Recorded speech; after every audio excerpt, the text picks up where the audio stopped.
Hello viewers, I'm just going to read Spirits of the Sun by Philippe, take 2. Melody keeps her eyes closed as she listens to the howling and screeching. When the noise fades away, she hears again the ceaseless chirping of crickets and croaking of frogs. Nearby, a gecko breaks into its loud rasping call. She turns over and tries to focus on the soft rumbling coming from the beach, trying to let herself drift back to sleep until the men start shouting. She opens her eyes. Yellow candlelight flickers onto the 4 bamboo walls.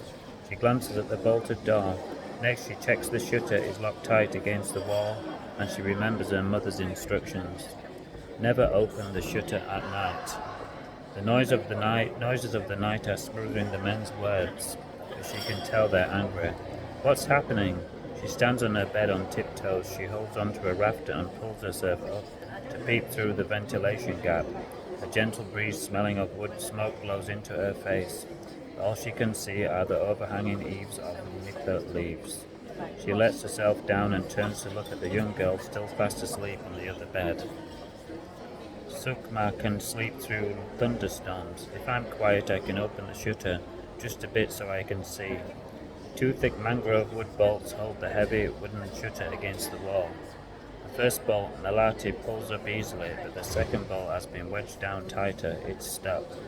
Gripping the shaft with both hands, she tries again, twisting and pulling up. The bolt lurches free with a clunk and the shutter cracks open. With her heart pounding, she glances at Sukma, who hasn't moved. Good, she's still sleeping. Melati now pushes at the bottom of the shutter to prop it open a little, then peers out through the narrow gap at the side. In the village clearing, she sees the silhouettes of bare-chested tribesmen moving in front of a blazing fire. A powerfully built man shakes a spear as he paces and rants.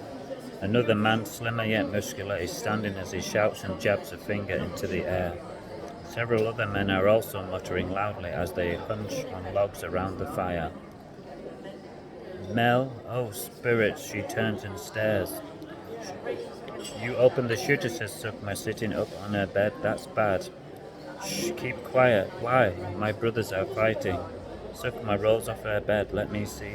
Melati shifts out of the way, then peers through the narrow part of the gap above Sukma's head.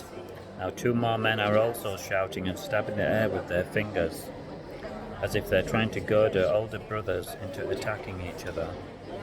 What's it all about? Asked Sukma from below. I don't know, I just want them to stop. Another man, older and sinewy in outline, gets to his feet and throws something into the fire, making it flare up and cough orange sparks into the darkness. Almost at once the younger men go quiet and stop gesticulating.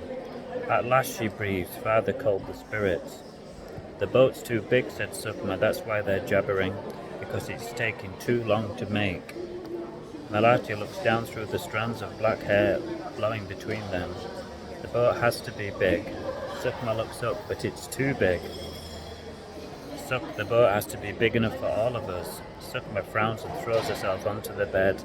So why are they always jabbering? Melati doesn't answer. Instead, she peers out through the gap.